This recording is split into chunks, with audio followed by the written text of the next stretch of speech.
from Tackles and Geeks.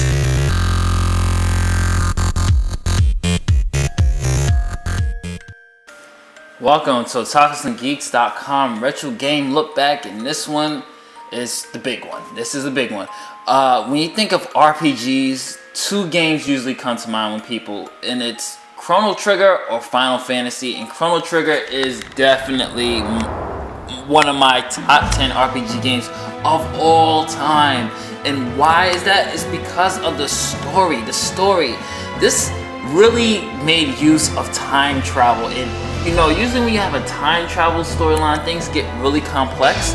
But with Chrono Trigger, the time traveling storyline, it fit in so fluently. It made everything relevant, made every character that you encounter relevant, and it's just a great band of characters. And just to give you a little brief synopsis of it, in AD 1000, Crono and Marle watch Lucca and her father demonstrate her new teleporter at the fair.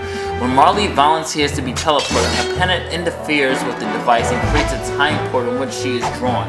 After Crono and Lucca separately recreate the portal and find themselves in AD 600, they find Marle, who's revealed to be Princess Nadia, has vanished before their eyes. Lucca realizes that this time period kingdom has mistaken Marle for an ancestor of hers who has been kidnapped and putting them off a recovery effort for her ancestor, creating a grandfather paradox. Crono and Lucca, with the help of Frog, restore history to normal by recovering the kidnapped queen. After the three-part race with Frog returns to present, Crono is arrested on charges of kidnapping the princess and sentenced to death by the current chancellor of Guardia. And that's just the beginning of the game and how deep when it gets deeper into, you find out there's this guy named Magnus who's in charge and responsible for everything that's going on in this universe. And the time travel element is so great, you guys, and I'm going to show you guys a little bit of the gameplay, but I just had to talk about how great Crono is. The music is one of the classics. I mean, this music has been used in many geek videos. The orchestra, there's actually a symphony orchestra version of the OST, and it's phenomenal. You guys definitely gotta check it out. And gameplay here, you guys, as you can see, it is a turn-based RPG, just like most RPGs back in the days. But what this one did, you were able to combine attacks unlike any RPG back in the days that used to do. This is just one of the great tools that Crono was able to use.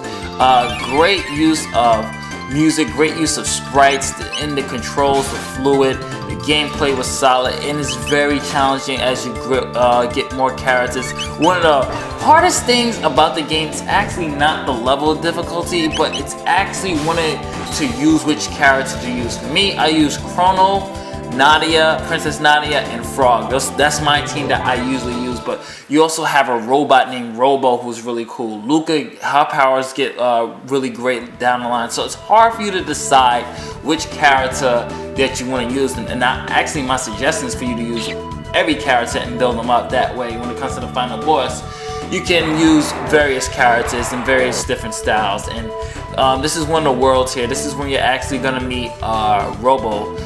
I believe this is where you meet Robo, because this is like this utopian future. And just a little bit more of this gameplay. And one of the great tools I used to use, an easier way to actually use this thing, is you have a nice combination here of techniques. So you have to combine. You have Lucca's whirlwind here. You have actual. You can also use Nadia's Whirlwind to combine with Crono, and you'll be able to heal everybody. So you guys, definitely, if you have never played Chrono Trigger, definitely check it out. It's one of the greatest RPGs ever made. To me, number 2 besides Final Fantasy VII. As usual, this is Justin from TalkersandGeeks.com saying later days for Retro Game Look Back, Chrono Trigger.